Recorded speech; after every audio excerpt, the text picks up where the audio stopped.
don't know, how many vocal tracks are on that thing, do you think?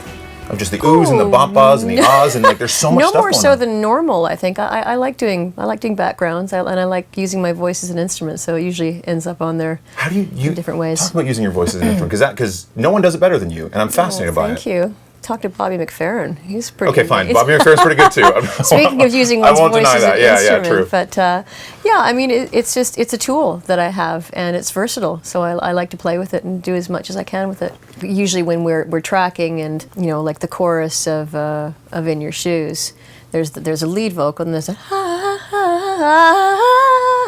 and that was actually from another part, and we thought, hey, that would sound good over here, and so we stuck it over there. I've heard you talk about that, how songs, choruses from this song will end up in this verse, and like you'll mix and match together. Well, that's sort of the writing process too. I mean, it is a bit of piecing together puzzles. I mean, that actually didn't happen so much on this record because the songs melodically came out a little more in their entirety, whereas for a while with a lot of other records there'd be, I've just got a verse. I've got a verse for a year and I have no chorus. But I noticed when you played that song on Q today just on the piano, you were doing Luke's guitar parts on the piano. Was I? Yeah, but the solo part that. Yeah, see, I wrote that on piano. Okay, and I asked the guitar player to play that, to overdub that. Thank you very much.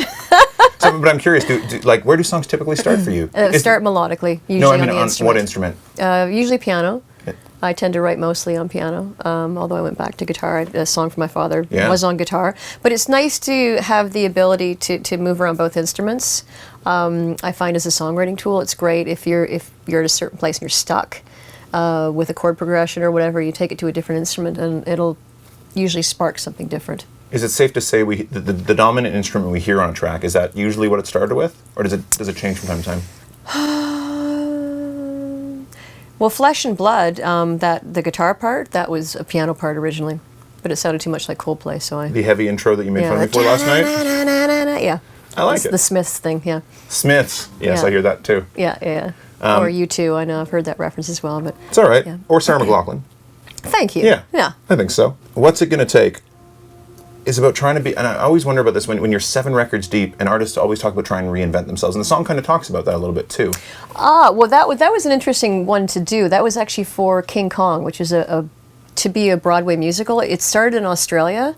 I think there's this 50-plus foot animatronic gorilla that they have on stage, and Marius de Vries was doing the music for it, and he approached me and asked me if I wanted to write a song for it, for the part of Anne. And so, it's such a great story, and it was interesting to have sort of that template from which to write, where it's not just coming out of my head, out of the, pulling it from the ether. It's like, no, here's a story, write about it, and write about her struggle. I'm like, oh, I know how to write about struggle. I can do this, sure. And it was fun, and it was for Broadway, right? I have a lot of song ideas that are a little, I don't want to say schmaltzy, but they're a little too far in that direction, and I tend to sort of leave them for something else if something like a movie or something comes along, it makes more sense for than having it on the record. That being said, it is on the deluxe version because... Yeah. Oh, it's just on the deluxe? It's just on the deluxe version. That's why people should pick up the deluxe version. Yeah, there's a couple extra tracks, and there's a really sweet little lullaby on there as well. Yeah, Little B. Little B. I wrote that down, lullaby. It's like a sweet little... it had to close the record, obviously. Well, what happened was I have a free music school in Vancouver, and we had a big charity event, and one of the auction items was I would personally write a lullaby for someone for lots of money. And this lovely man, who's actually a friend of mine, gave me lots of money to write this lullaby, and about 6 months later he phoned me up and said, so how's that lullaby going? I'm like, oh God, I completely forgot, sorry Frank. And he says, well, I have some lyrics. And so he sent me those lyrics, and literally 3-4 hours later, I'm like, okay, I know exactly what to do with this. And it was so easy to write the song, having those words. They were so sweet. Do you find that for yourself as a writer? Do you ever write the words first? No. No, very, most people don't, very right? rarely. Yeah. The music comes first, melody, with maybe 1 or 2 lyrics. Like, In Your Shoes started, you turn the radio on, play your favorite song and cry.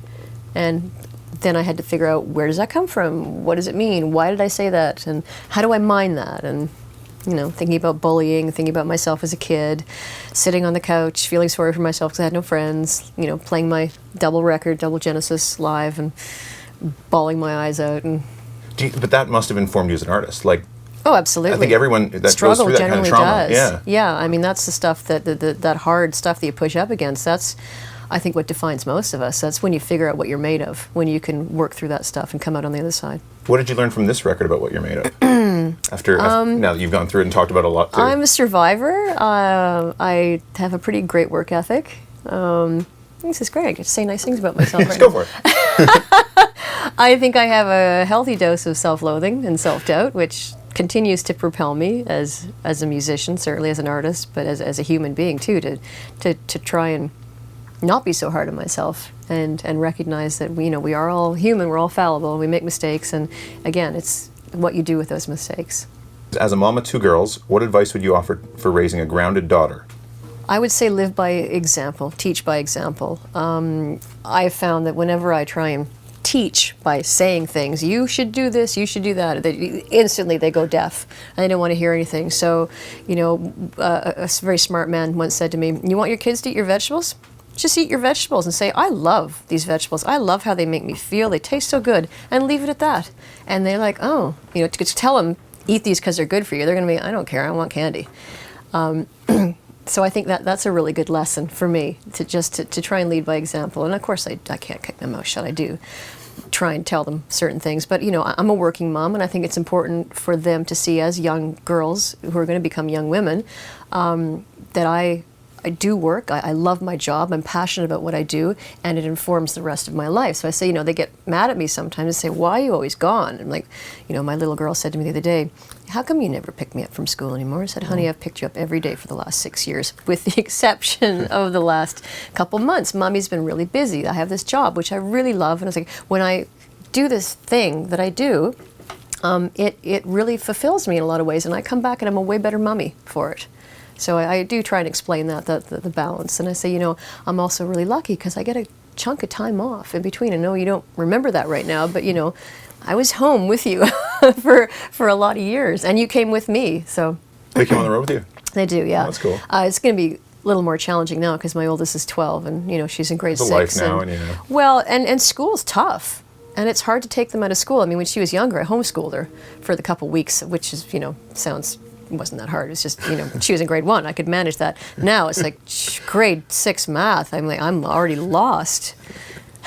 So we all have phones now with calculators, just in case. Thank God. See, Mommy needs to Google this. Just give me a minute. What are your tips for instilling an appreciation of music and the arts in kids? Introducing them to a lot of different kinds of music at an early age is great. What do you play around the house?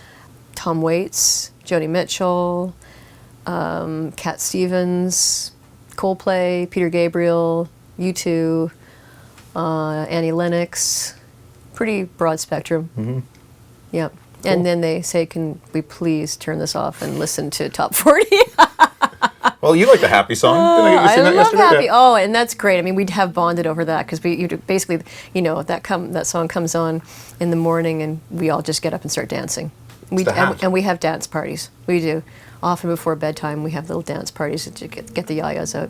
Get the yayas out. Yep. That's a Rolling Stones record. Get your yayas out. Get your yayas out, yeah. What are some of your favorite things to cook? A favorite recipe, maybe?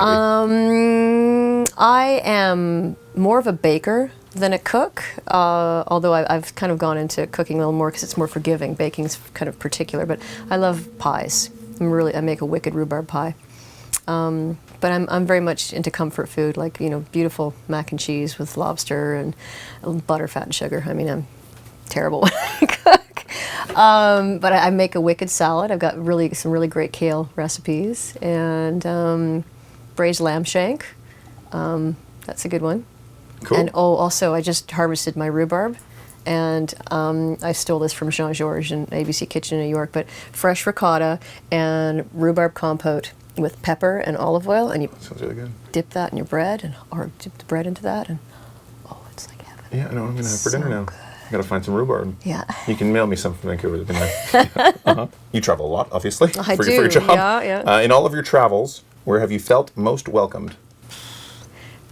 Probably Thailand. How come? That's interesting. I don't know. Well, because they're very loving, welcoming people. They're very kind and generous and of spirit. They seem to really love people. And I traveled all through there. But India as well. I spent a lot of time in India, 13 years ago now. And just really warm and open. Everybody, come on in, have a cup of tea. And It's very, very communal. That's Very nice. community, yeah, which is great. I mean, and here we're also isolated and separated and on our devices all the time, and as are they. But still, it's when you're with a culture that is, people are crammed together, and you just have to get along. You have to learn how to get along when you're in that kind of situation. You can't just go and close your door and be by yourself. There is no being by yourself. So I think they have a much greater understanding of how to communicate and how to be in a community. What are your favorite places to visit in Canada? Tofino, west coast of Vancouver Some Island. surfing? Absolutely, a little cold water surfing. Yeah. San Jose del Cabo in Mexico for surfing without the wetsuit. I love New York City. Love Paris. But usually quiet. When I travel, personally for myself, it's to escape. It's to go someplace quiet where there are no big cities and noise. Right. Well, that actually leads to the next one. Where do you go to relax? Drive once you get off the ferry.